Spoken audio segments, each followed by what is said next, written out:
I'm born in 1962 in the USA, Mountain View, California. That's where I would grow up. Born to immigrant family. So immigrated from the Netherlands to South Africa, then South Africa to America. My mother and father were both Dutch citizens when I was born in America. So that makes it different, somewhat like similar situations for other people. Immigrant families, so we learned Dutch at home. We didn't learn English until school days and everything else, so made for a little bit of fun. But since my brother was a little older, 2 years before I went to school, he was having problems in school, so my parents went to English with us at home. So by the time I got to school, I knew a little bit more English than my brother did starting school. So my early school years were a little bit easier and a little bit better.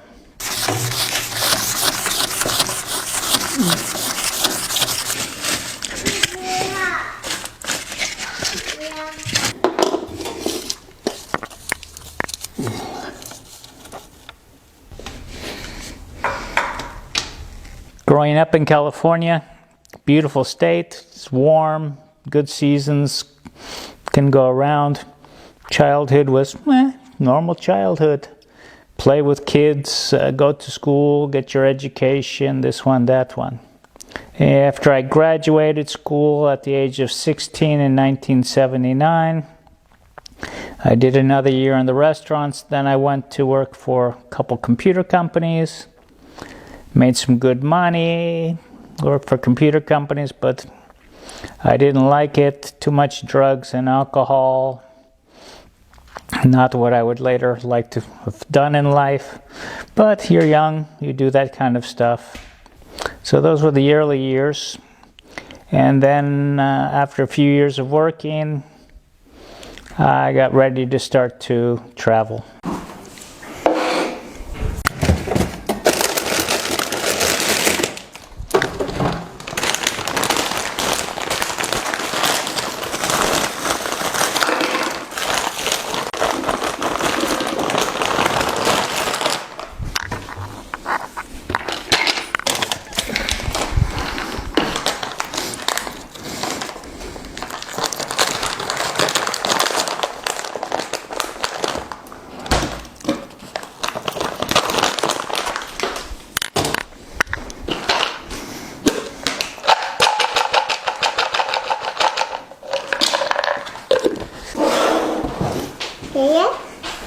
Jana. Good morning. Good morning.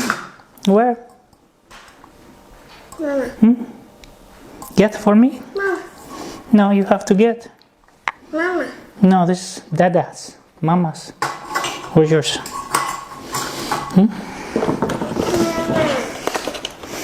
Mama's, yeah. Get yours.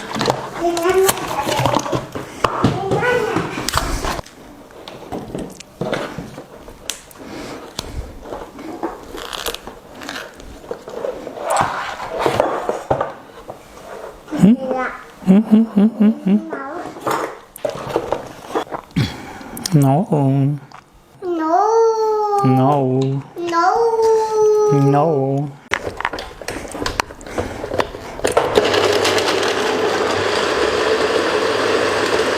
I'd traveled before, mostly during the holidays, down to Mexico by bicycle and with my uncle and other people to celebrate the holidays down in Mexico, since I didn't celebrate with the family in America when I was about probably 15, 16. Started my parents, because that's the only time my dad could get vacation from his business. So my parents would take their vacation together, and then me and my brother were free to go with friends or do whatever we wanted. So I started to learn to go down to Mexico for Christmas, because it's next door to California. Easy bike ride, it's warm. So the season is warmer down in Mexico than it is in California by a little bit. So I would ride down there, spend about a month or two over the Christmas holidays, and then come back up to the States. So I started that when I was about 14, 15. But those were my first kind of real trips with bicycle. Then when I came back, like I say, I started to work. And my first real long bicycle travel was, I think, 1986. I started traveling. I flew to Europe, and for about 6 months I traveled all around Europe. At that time, Europe was different than it is today. Every country was its own country. There was no such thing as Schengen. So every border you had to cross, you had to go get your passport stamped and this and that. So for 6 months, I cycled from the Netherlands, from family, around all of Europe, down to France, up around, through Yugoslavia, back around Germany, this and that. Went for 4 countries in one day for my birthday to have a beer. So I went from Luxembourg to Belgium to Germany, or Netherlands to Germany, or Germany to Netherlands, for 4 beers in each country for one, and a passport stamp for my birthday in that year. And I met a lot of fellow travelers at that time, young people traveling from Australia and other countries. And they all started talking about their home countries and places to see and interesting places and Asia and different things. So when I got back at the end of that year, I went back to work in the restaurants, started making some money. Then I decided the next year to cycle again. I wanted to go overseas, but my mom had suggested I first cycle across the United States to see the country I was raised in. So I cycled from California all the way across to New York, to Washington, D.C., up around. I met up with my brother in Long Island because he was doing sailboat racing at that time. And then I cycled all the way back to California, and that took me almost a year.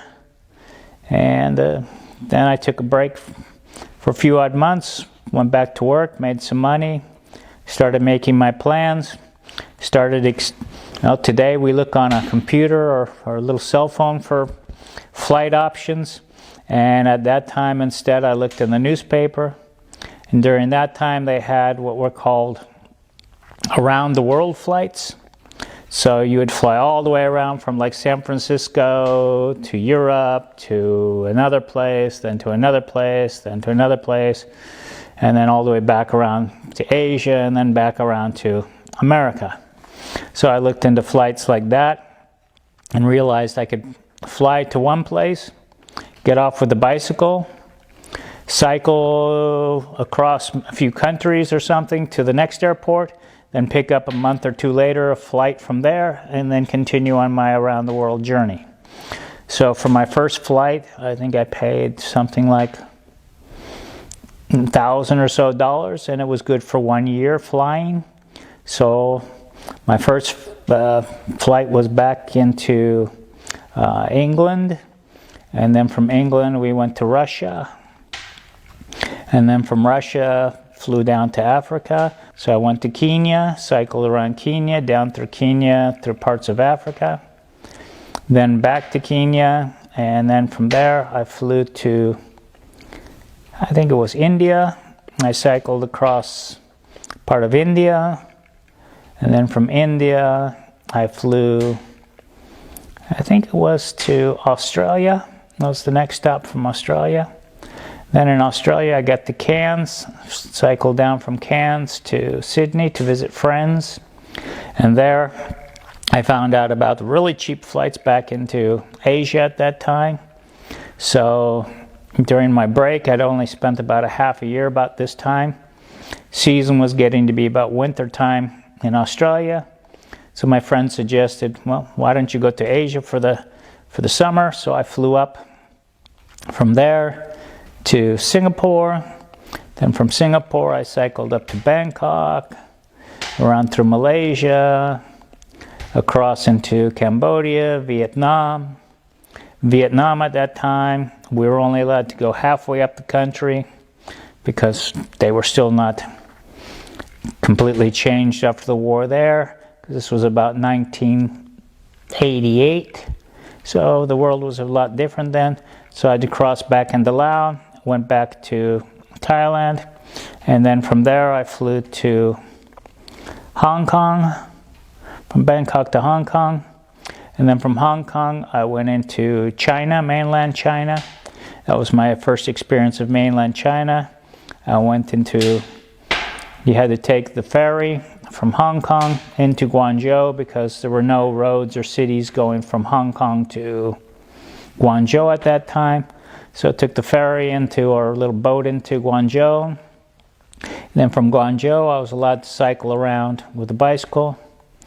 This would be my first attempt to get a Tibetan visa. So I went to the special government place in Beijing and I applied for my Tibetan visa. But of course, we all know that those years weren't good years in China, so before I could leave the country, they canceled my visa to Tibet. That was 1988. So around the time of the Tiananmen Square stuff, so they changed their mind to what was going on. So I had to leave the country back to Hong Kong, so I had to take a train in between to get back. Then from Hong Kong, I flew to Korea. From Korea, I cycled from Seoul all the way down to the bottom of Korea. Then I got a ferry boat across to Japan. Then I cycled up from the ferry boat from Japan all the way up to Tokyo. And then from Tokyo, I worked my way back and then got back to Seoul, Korea. And then from Seoul, I flew all the way back. The flight brought me all the way back to Australia. And then in Australia, I went across. It was back to spring and summertime there. So I took a flight over to New Zealand. I went to New Zealand for a few months of cycling in New Zealand. Then from New Zealand back to Tasmania. Tasmania back to the mainland of Australia, across to Perth. And then from Perth, it was a flight back to, I think it was Fiji at that time. Spent a few days in Fiji doing some scuba diving and some other things. Then the next stop was Hawaii. I spent about a week or two in Hawaii, then back to San Francisco and back home. So that was my first around-the-world trip. So I got a real good taste for these around-the-world trip flights. And then I had to go back to work for a little while. And then as soon as about 6 months or so came around, I planned my next bike trip.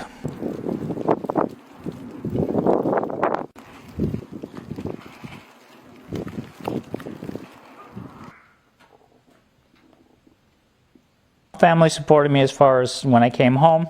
I always had a house to go to when I first got back home until I could get a job and everything else. And quite a few times since I was only back in America for 2 or 3 months before I would start another bicycle tour. I would usually go back to my parents' house, spend maybe a couple months, make some money. As soon as I had gotten enough money to go again, I got my bike and I took off, because my next trip would take me from California up through Canada, up into Alaska, and up to the farthest point north.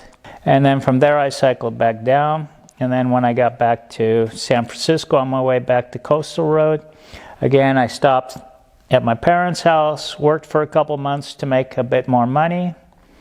And then after that I headed back down towards Mexico, and Mexico into South America, and cycled all the way across Central America, Nicaragua, San Salvador, Honduras, Guatemala, Mexico. Then from Panama, there's no road from Panama to South America. It's called the Darien Gap, very difficult and dangerous to pass. So I chose to fly from Panama City into Colombia.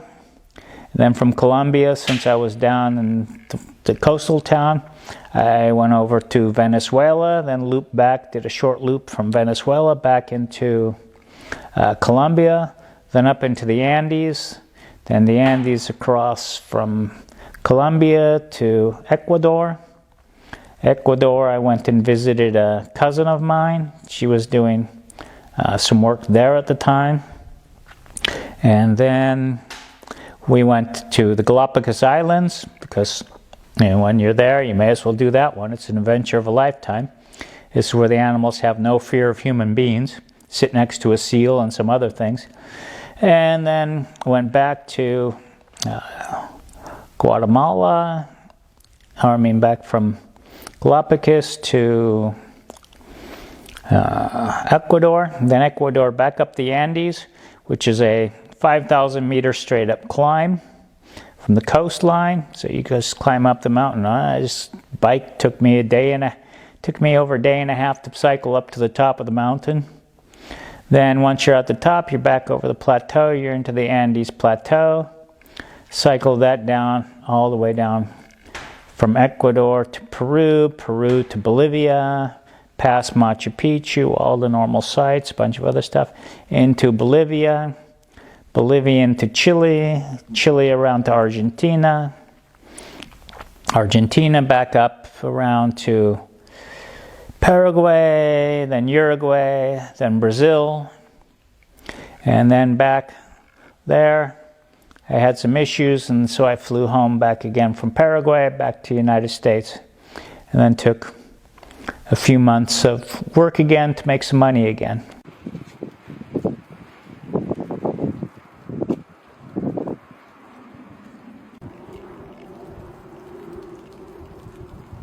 The first 20 years is growing up. Then after that, I started the travel phase for about 10 years, from about the age of 23, 24 to 31 or 2. I did traveling around the world. That's when I did all the bike adventures. Then the next stage of my life, when I came back, I did about 4 or 5 years of just kind of recovering from getting sick. Then I went back to Asia, went to Nepal, India, Nepal, and Tibet. Finally got into Tibet and finished my learning from stuff that I'd learned earlier in India, to find out what I'd learned in India was a completely different Buddhism than what I wanted to learn. So when I got into Nepal and Tibet in '99, I really went from Vedic Buddhism to Nepali Tibetan Buddhism, learning that. Then I spent my time in Tibet. I cycled to Lhasa over the mountains from Nepal to Lhasa. By bicycle, was allowed to do it at that time. Then back, because wasn't permitted to go from. It was a different kind of visa back then, so I couldn't just take the same visa and go into mainland China. It was good for only, even though it was a Chinese visa, it was only good for Tibetan area, not for mainland, so I had to go back to Nepal. And that was in '99, and I went back to some other Asian places, Myanmar, Burma, Vietnam again, and some other places, and then back to the USA. After that trip, I kind of stopped traveling for about 10 years. I tried what we all call the normal life. I did my meditation. I did Maharishi meditation. I started advancing my meditation stuff and my Vedic practices, learning Jyotish and some other things. Doing my cooking for my main job. And I did that for about the next 2000 to 2013. It's about 13 years. And then in 2013, well, you kind of met me along the way. That's when I started cycling again, and since then I've been back on the road. Sometimes I travel with friends that I have met along the way. So I'll travel small, maybe a few months with some friends. And here sometimes a little too friendly, a little too much want me to stop for photos. Ричард Хакет сразу стал объектом повышенного внимания у аргентин. Еще бы, турист исколесил весь мир в любом уголке планеты. Здесь, в частности, впечатляет. Mizunguko ya mjini hapa kwa sababu tunapaswa kwenda Arusha. Flags on top of hillsides or on top of Mandalas here in Tibet or the Mongolian region is very popular among the locals. Usually a blue scarf showing the sky, asking for blessings, for the wind to take your blessings to all your friends or family, whoever you've blessed, until the blessing flag has worn out and then the blessing has been completed. Well, the reason I become Buddhist is I grew up. My parents, my dad is Catholic. My dad is Catholic, his family is Catholic. My mom's family is basically nothing. They have no religion. They kind of just believe in spirits and other things, depending on the family member. My dad, when I'm growing up, we never went to church. My dad never went to church, but he was Catholic, so I learned about that. I learned about the other stuff. But since we never went to church, just saw what other friends did, I didn't like what I saw, didn't believe how they said things, so I started questioning it for myself. And then later, when I started to travel the world, I saw different religions practiced different ways in different countries, more so than in the United States. And then when I got to India, somewhere in the 80s, late 80s, in India I started seeing the Hinduism, this very big spiritual, religious, yoga, this, that, the next thing. So I started to learn. I looked at a couple of them. Wasn't interested in Hinduism, 3,000, 8,000, 2,000 gods. Really wasn't my cup of tea. Turned out some other things. And then a friend of mine there introduced me to, as we got closer to Nepal area, to Buddhism, which is not a religion, but is a philosophy.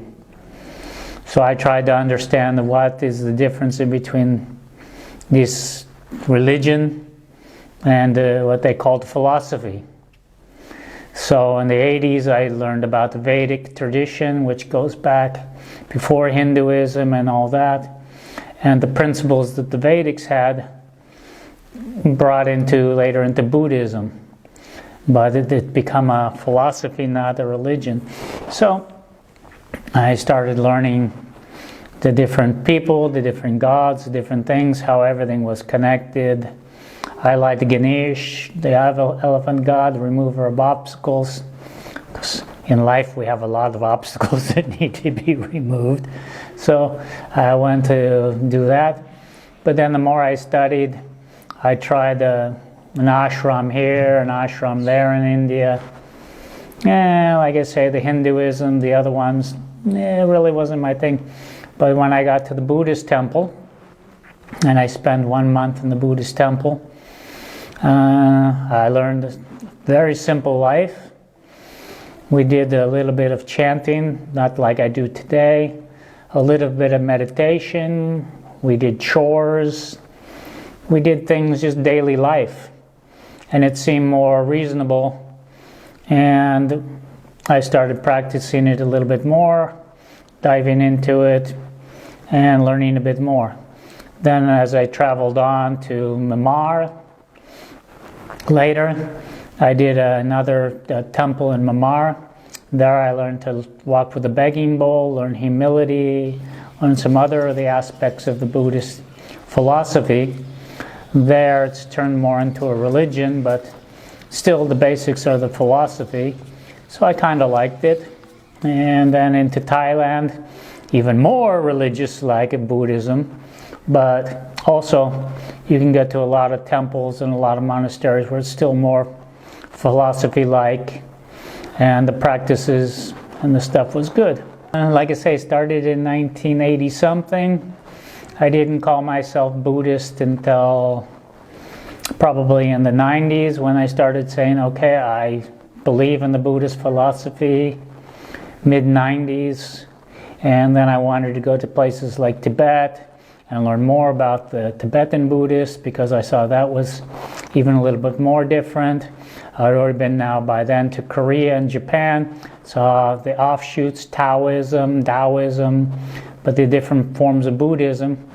And I started learning from different teachers to take what you can understand, let the rest go, take it as a seed.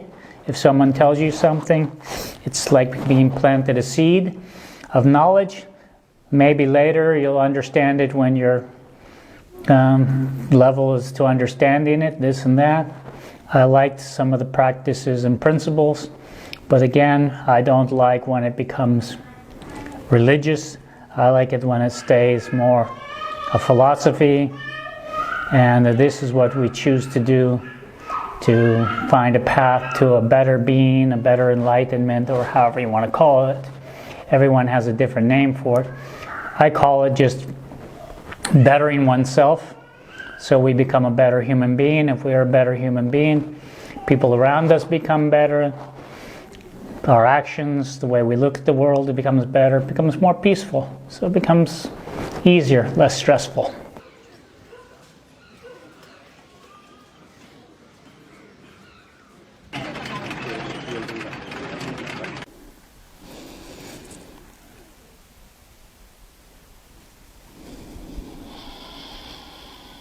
What is Buddha? We are Buddha, from my experience, from what I've learned, from the teachings, from going back through looking at Indian teachings, looking at Nepali teachings, looking at Hindu teachings, looking at all the different teachings. If I go back to the original, what Buddha is we are Buddha. Everyone is born with the ability to be a Buddha within, a person who can reach a higher, better person. So therefore, we're all born with a Buddhist thing, but as we get taught by society, depending on where we grow up, we get taught whatever the society says is right, is wrong, is this, is that, this is how you do things, this is how you do things.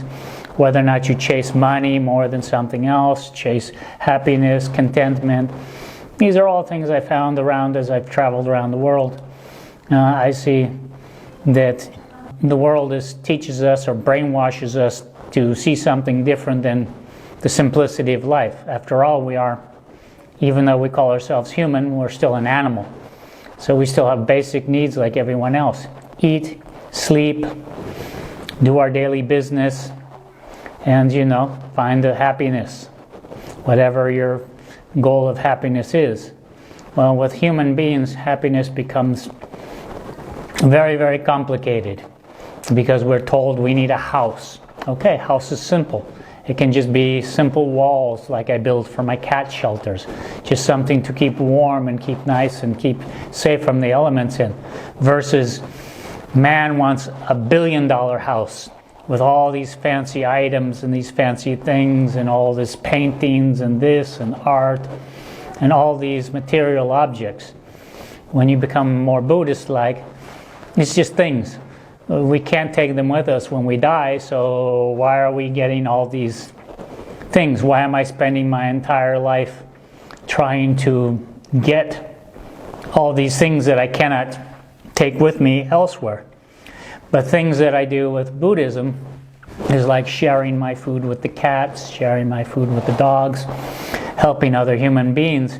That's stuff I can enjoy now and take with me into the next world, because it's a part of what becomes, as some would say, your spirit, your soul, whatever you want to call it. It becomes part of your being. Last night, campsite got demolished. 40, 50 mile an hour winds last night. Coming through, pushing the hammock all over the place. Knocking the bike over, knocking everything down last night. Big mess out of everything, but we'll clean it up and get going. In my research, then I learned what is called moving meditation, which is my favorite meditation, and you just get your mind into a state of, well, they call it bliss, I call it just contentment, happiness. And so when I bicycle around the world, I'm in this state of consciousness that allows me to absorb meditation while bicycling, chanting. Occasionally I'll pick up my maul or something else and recite the Om Mani Padme Hum, Om Mani Padme Hum, Om Mani Padme Hum, Om Mani Padme Hum, Om Mani Padme Hum, Om Mani Padme Hum. Or I'll do some of the other chanting that I believe are good. I've learned some from different masters. If I eat meat or something else, Om Bharat Hazaraham, to bless the meat, to ask for forgiveness that I've eaten meat. When people give me meat or something else, or I decide I need that day a hamburger or something else, because I'm human. So Buddha says we still have, one of the teachings I was learned very hard after learning meditation was, when you meditate too much, you get into a field of consciousness like the monks do. They become very conscious about the meditation, very conscious about that, but they're not conscious in the outside world. Well, unfortunately, I still have to, I'm not a monk, so I have to work in the outside world. So I also have to, I have my spiritual world. So it's like keeping one foot in the spiritual world and one foot in the real world. You have to find a balance between the two, because it's very difficult. If you meditate too much, you only concentrate on meditation, this, that, and you neglect family, friends, outside life of this. Until I go to the stage of becoming, I learn more, and whatever they want to say, come to another level, and then I've decided that I want to become nothing but spiritual, then I can take my foot out of the other world. But in the meanwhile, I live in a world, like I said, that is brainwashed, that I need a house, I need possessions, I need a few things. So I try to keep my possessions and my stuff down to a minimum.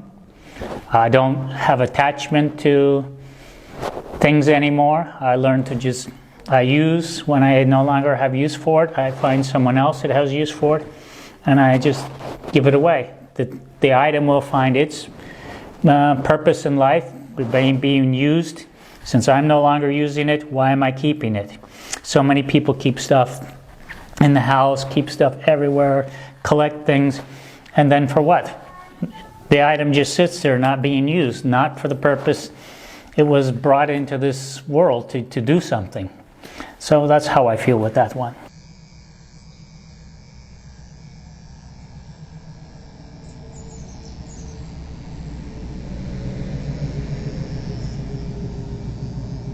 I've had a few houses in America, different stages of my life. Like I say, different levels. As we learn something, someone plants a seed, we learn a little more, we become to another level, we become to this. During a few years of my life, after I had traveled and done a lot of stuff, the first realm of my first 10 years of travel, I went back to the States after being sick. I started getting sucked back into, as people would say, back into the normal brainwashing part of life. I started losing bits of my meditation and everything else. The practice was becoming less and less. I was becoming more. I had the girlfriend, I bought the house, I was working more, saving money, building stuff, building more money, bigger house, better things, sold the house, better house, new house, taking care of the girlfriend, needing the requirements that need there. Again, still practicing my TM, practicing my meditation, but just not the same as I do now, not like the moving meditation. So after a few odd years, I started missing that, and I changed back to, that's the years that I traveled to Tibet, and then again reinforced my views on Buddhism, this and that, and tried to find a better balance when I came back. So I moved to out to Iowa, and then in Iowa that's where I was last living. I built a house there that was specifically designed for Vedic principles. So it's like, I would almost say, a temple house. It's built kind of like a temple house. So the house was very simple. You would walk in, open area, sort of like this house is, open area. The backside had a kitchen. Everything was facing feng shui or Vedic directions for peace and harmony. Bedroom was simple, the stuff was there. inside the house, I had a lot of tapestries and different things hanging around the house to remind me of meditation and this one and that one. I started work at the university, and there I was a chef, so I was cooking organic vegetarian food for all the kids there for about 3.5 years. I also worked at a place called Zaraj, which was a Vedic place, again, cooking medical stuff, learning from Vajas, basically, I guess I would call a big type monk. They're monks that chant and bless, but also the Vajas are doctors that know all the principles of the history of the natural healing from the Vedic, which is part of Buddhist teachings, also found in Chinese TMC. This all comes from the Vedic principles, so all comes to the same. Ayurveda to that one, the difference is, and like in Ayurvedic, they don't believe in the needles like acupuncture does, but they just believe in acupressure, because it's just like I say, as we evolve, we learn different balances and different levels of our enlightenment, and sometimes one view takes it one way, another view takes it another way. So I had the houses, I did that. I went to what was, like we say, called more normal life, but then I started having problems. Life became more difficult. People, of course, that I was around were doing things that weren't right, being less spiritual, less in harmony with nature, so it became difficult, and I decided after a while with problems, I was going to sell everything and start a life of travel again. So in 2013, I sold everything I owned, gave most all my possessions, but maybe about 2 boxes worth of possessions, mostly my Buddhist items, my spiritual items, but even a lot of those I gave to friends that believed in it and everything else, and I gave all my possessions away.